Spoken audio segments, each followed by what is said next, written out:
Listeners, that's good. That's good. Well, I'm very happy to be here and at the storytelling conference, and I've really been enjoying everything today. Let's have a big hand for all the presenters so far.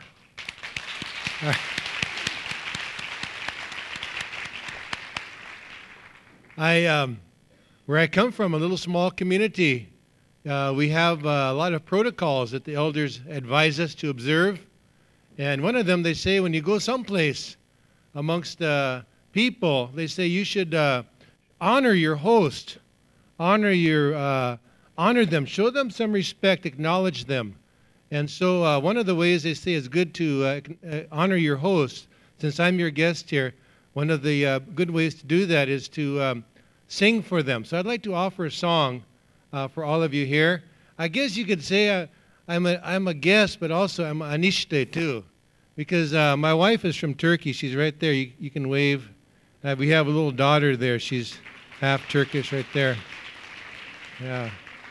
Anyway, so I'll just take the role as a guest here, and I'd like to sing for all of you. And so I'd like to offer a song. This song is going to be an eagle song. Now, before I sing that song for you, I'll tell a little short story about the eagle. And according to a legend, long ago, there was a great flood, and the whole earth was destroyed, was inundated by this flood. And there's only one survivor, one human survivor, and this was a woman.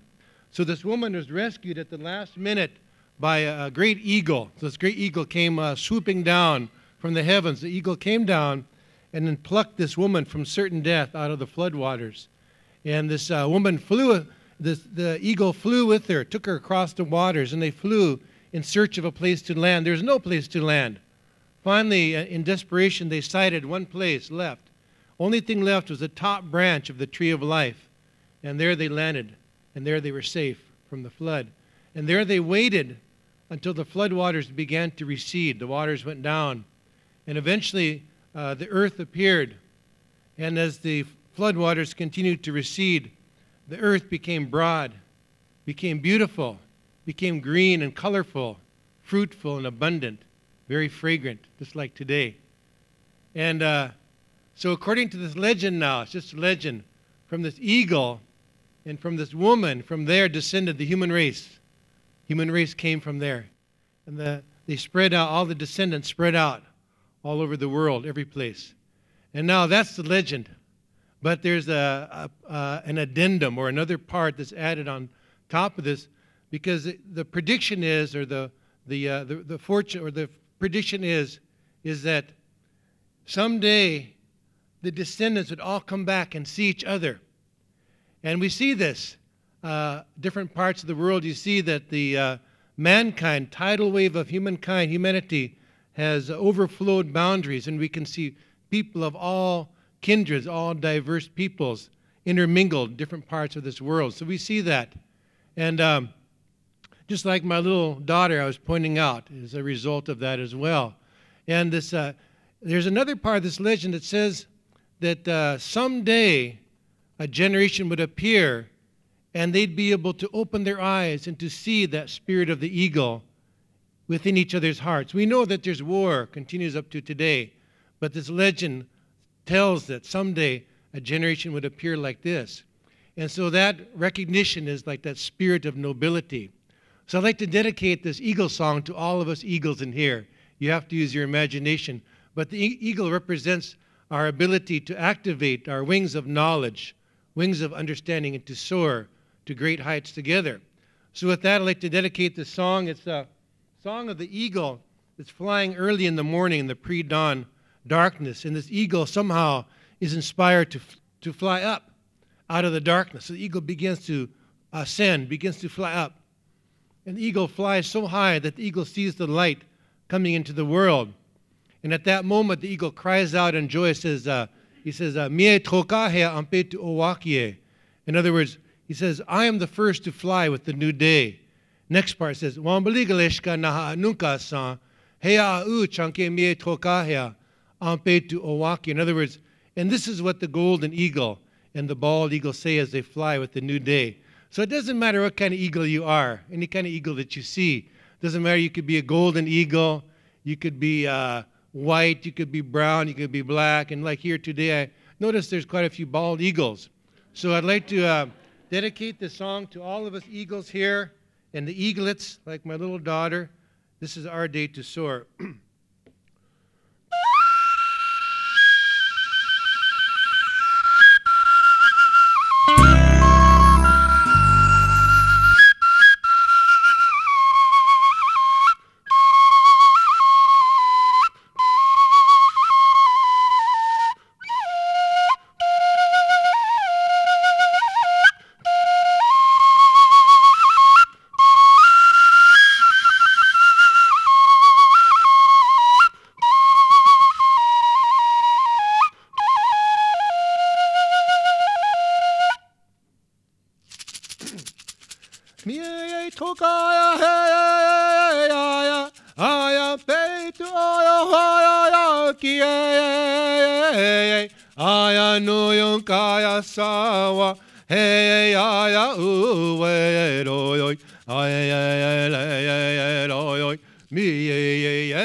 Hey, now give yourselves a big hand.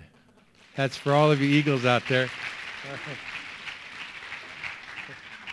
So that song is in our local language that we have in where I come from in South Dakota, and we're reviving our language quite a bit now. It was at one time forbidden and severely persecuted by the U.S. government, but now we're trying to bring it back. And at one time, now, of course, there's still a lot of language. I was talking to, where's Rachel? She's back over here. It's from Montana. Yesterday, I was telling the kids some words from different languages in Montana. I was over there a few weeks ago, and I wanted to set this up because, see, that song was in my language, but every different ethnicity, every different people has their own language. And it can be a big problem when you travel to have, the language barrier to overcome. And so what they did, I'll give an example. Again, I'll pick on the state of Montana. I'll say a simple word in some of the languages spoken in Montana. I'll say the word for coffee. So a few weeks ago, I was on the Crow reservation, Crow tribe. In the Crow language, the word for coffee, they say Bili Ishpida, is coffee. If you go up to the Fort Peck reservation, they have a Assiniboine tribe there. In Assiniboine, they say Huch Nachiap, is coffee. In Browning, Montana, Blackfoot, they say Nitape Shikshikani, is coffee. They also have at Rocky Boy, they have two tribes. They've got the Cree, and Cree, the word for coffee, they say Bigatewa Pui, is coffee. They've got Ojibwe speakers there too. They say Makade Mashkiki Wabu. Don't ask for decaf or cappuccino there, see? Now, do those languages sound the same? No, they're totally different. So this is what they did, is that long ago they created the world's first standardized universal language. And it's a silent language, and all the words are created with your hands. It's a form of sign language. And so I'll just demonstrate a little bit of that for you. And now, like I said, it's silent, but what I'll cheat on this just a little bit. Since you're not too familiar, I'll say the English word along with each sign. And by the way, we're going to be teaching this at Sitting Bull College this summer, the sign language, because it's really good to use with stories and introduce language to the kids in the schools. But anyway, I'll dedicate a short prayer here. We're almost closing the conference. And now, even though it's a prayer, don't close your eyes. Keep your eyes open, because when I get done, I might give you a little test. Okay, now roll that CD track and just roll it soft now.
Great Spirit, whose voice I hear in the wind, and whose breath gives life to all the world.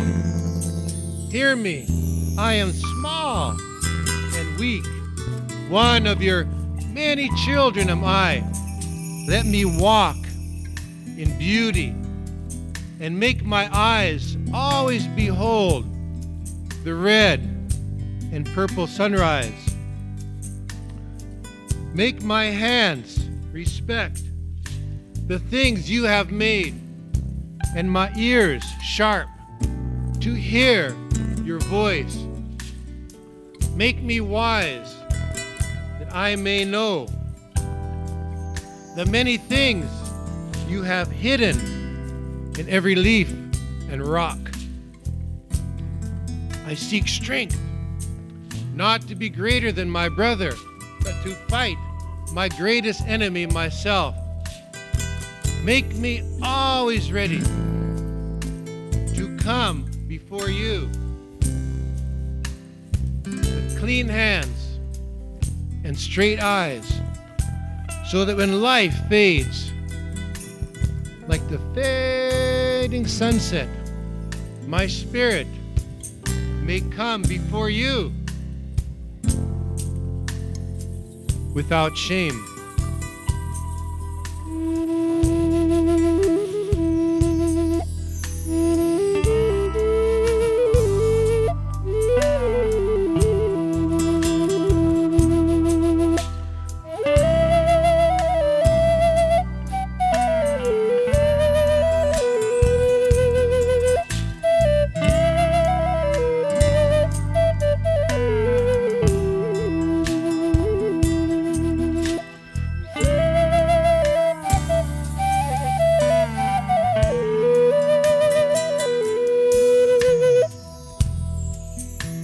Okay, thank you.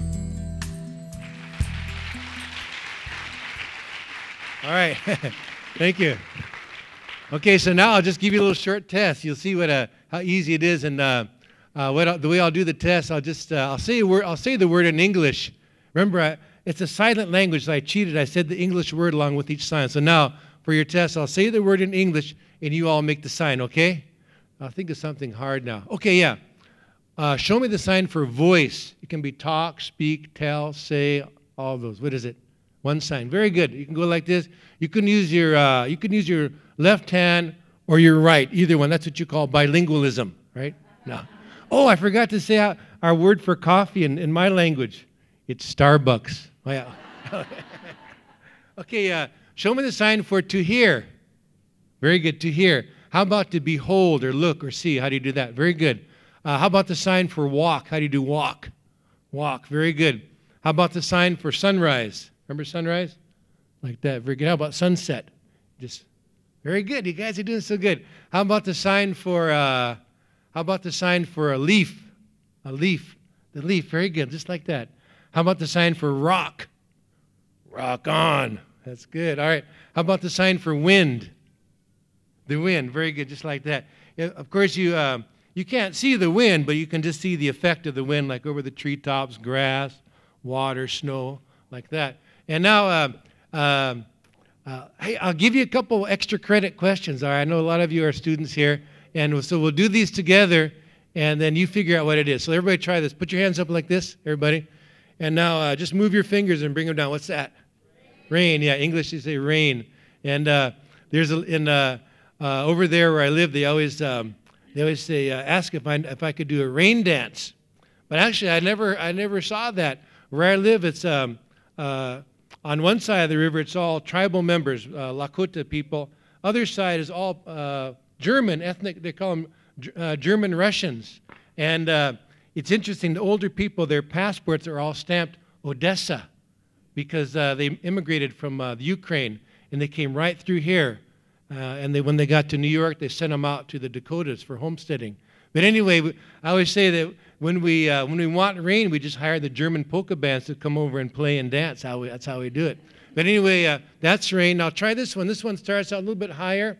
And I don't know if you have this, but it starts out as rain, comes down a little ways, hits a cold zone, turns to ice, comes down really fast, hits hard. You ever heard of this? What is that? Hail. In English, it'd say hail or freezing rain or something like that. Try this one. I don't know if you have this kind of weather either, but this one comes down kind of soft. No, that one's snow. That's the sign for snow. Try this one. It's just your, again, I don't know if you have this kind of weather here. It's just your pointer finger, but it's a real quick zigzag coming down. Lightning. We'll try one more. We'll set it up. We'll do the sign for lightning, and when we get to the bottom, we'll clap once. We'll do it on the count of 3. Okay, so here we go. Here we go. 1, 2, 3. What's that? Thunder. Yeah, give yourselves a big thunderous hand.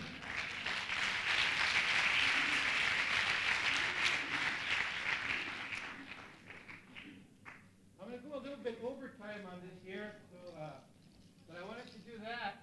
You guys did really good, by the way, on that. And anyway, I brought some visual aids here with me today. And I'd like to, can everybody hear me okay? If I lose the mic? Okay, good. And you can leave the house lights on. It's a lot better for me. Good. Anyway, I'll just lose this for a few minutes. And so they even have this dance. It's called the hoop dance. And I brought quite a few hoops with me here. And basically, the hoops that I'll be using are in 4 colors.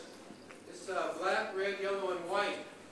And these 4 colors represent the different directions, different seasons and elements, the different winds that blow over the world. Also represents the different kinds of people as well. And go ahead and put the house lights on too. I like it a lot better to see everybody. And so then this is the real universal symbol everywhere you go in the world. It pretty much means the same thing for everybody. The shape represents, like I said, peace and unity, represents harmony, represents beauty, represents holiness, perfection, continuity, all these things represents well-being. And so the dance itself is said to be a prayer, and the prayer is for well-being, not just physically or mentally or emotionally, but basically spiritually, and of course not just individually, but collectively, everybody. So it's a prayer for everybody. And I use mostly wooden hoops here, and just get the material. I usually use willow, and just soak it and then bend it, and I get that good round shape there. And then now I'm just going to do part of this dance. There's like there's a hard part and an easy part. So I think and there's different levels of difficulty. And I think today, especially given the jet lag and my age, I'll just do the easy part. Okay. The hard part is, a lot of people don't know that, but the hardest way of doing that is one hoop. It takes a lot of speed, a lot of dexterity, a lot of coordination, a lot of agility, a lot of athleticism, because that's what you're doing. Is manipulating the hoop really fast. And as you add hoops, it really gets easier and easier because you're just making designs. So I won't do that real hard part from 1 to 5 hoops. I'll just do the easy part. I'll start with 6. Go to 28, okay? All right, we'll do that. Okay, now, since I'm going to skip over that part with the hard part from 1 to 5, I'll just give you a real quick overview. Quick overview of some of the designs, because like I say, it all tells a story. And so basically, when you start with one hoop, what you're doing is you're expressing your place, your identity. We all exist in this creation. It's a part of this, it's an integral part of the creation. So you use one hoop maneuver, you can go from hand to hand, different ways, you can think all different ways, but basically all those designed to do is just share the joy of being alive, being a part of this creation, being able to interact day to day in the world.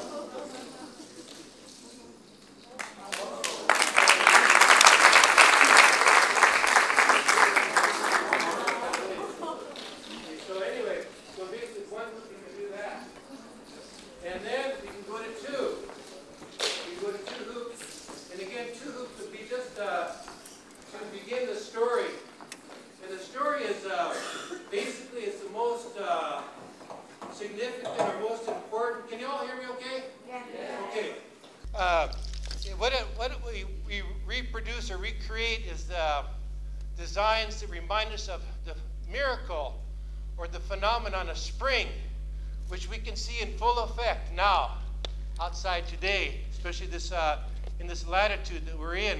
We just had what do they call vernal equinox. The first day of spring was last week, and it's affected by different forces in nature. One of them would be the moon. So you can maybe use a white hoop for the moon.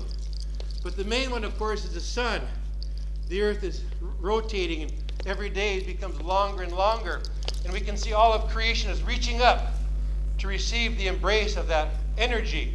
It's light and heat, basically it's solar energy, light and heat. And everything depends on that, we know. You and I also depend on that, our physical part. But what we're accentuating today is the spirit, the human spirit, and that requires much more. We need to have the light, but we need the light of knowledge every day. And of course, through storytelling, we can enable that beautiful light, that human light to penetrate. It's really from a higher source, but it comes indirectly through you and I. We can also send that warmth, just like the warmth of love, which is divine, but you and I can transmit that to the young kids. And we all need that, children of all age, because we need that in order to progress, because every day in life, we're taking a step. We're advancing on the journey of life. So as we go on this journey, we go through stages, all of us. And so sometimes in life, we reach an impasse or something blocks our progress. And so as we, no matter what age we are, so a lot of people just, when they get stuck, they just feel like giving up. But we can't do that. We have to keep struggling to get through that, whatever that is, holding us back. And when we do that, then we continue to reach up. Just like, again, a plant in the spring, reaching up higher every day to receive a fuller portion of that beautiful light, that beautiful energy. Then as we do that, just like a tree, we begin to branch out. We begin to reach upwards. And as we reach up, like you and I together, then we can suddenly have, what do they call that? In Igalubla is a epiphany. You ever heard that word? We have insights. Just like for instance myself, I could look out here and see a whole room full of strangers. I don't think I met too many of you yet. Or I can look out here and see like a whole room full of flowers. We can all blossom every day. We can all effloresce. We can all bring forth color, beauty, blessings, fragrance. I can look out and see a room of strangers, or look out and see a whole room of stars. It's like when we're lost or disoriented, we look to the north and see that beautiful North Star. It gives us guidance. Or we're dejected, we lost hope. We can look at the darkest hour before the dawn, see that morning star coming up. A lot of you are this way, for many people, all of you are. Or I can look at strangers, or I can see a whole room full of eagles ready to soar on your wings of knowledge. Make sense, everybody? Okay.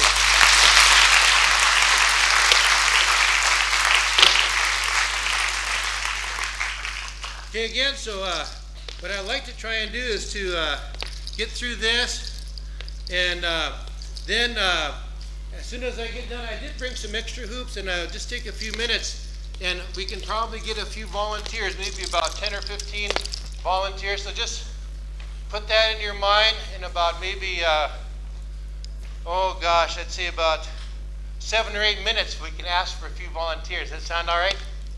It's all right. We'll get a few from this side. It'll be a lot of fun for me. It'll be entertaining for me anyway.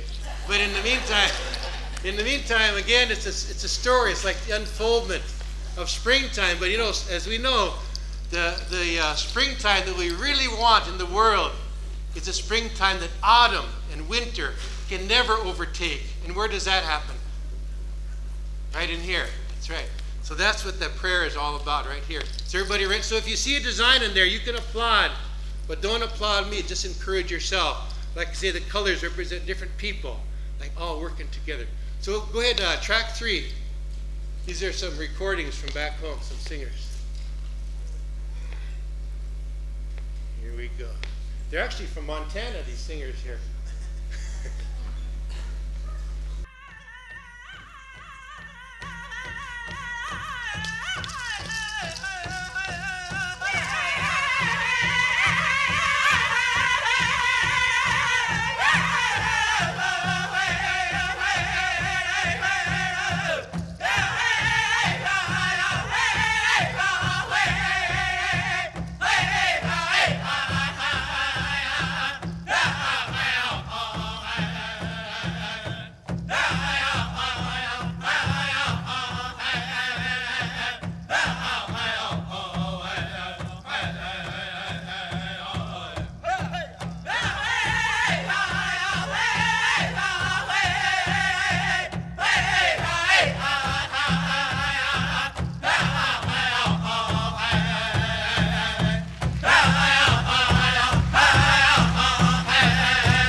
yourselves a big hand.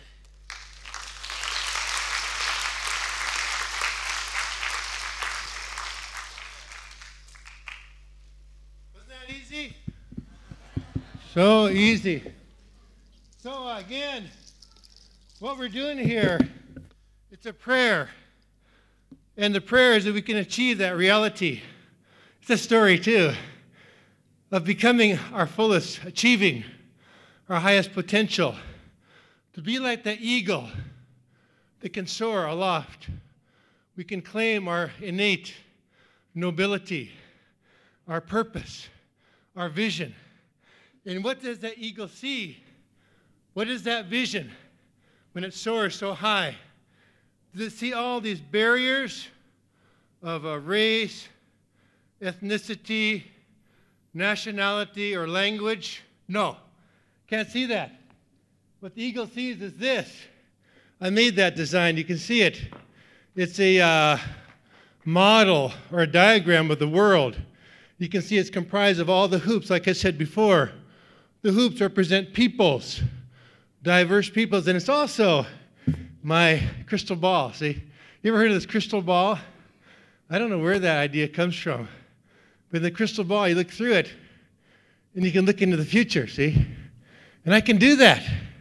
See, I'm doing that right now. I see that future, but you don't have to look far because it's right here.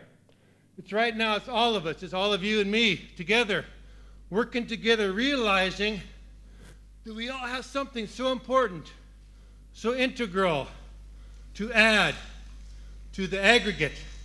So important that if anybody gets left out, the result, doesn't matter which one you leave out, but the result will always look the same no matter which one you leave out. See, we know that because we've been there, we've done that.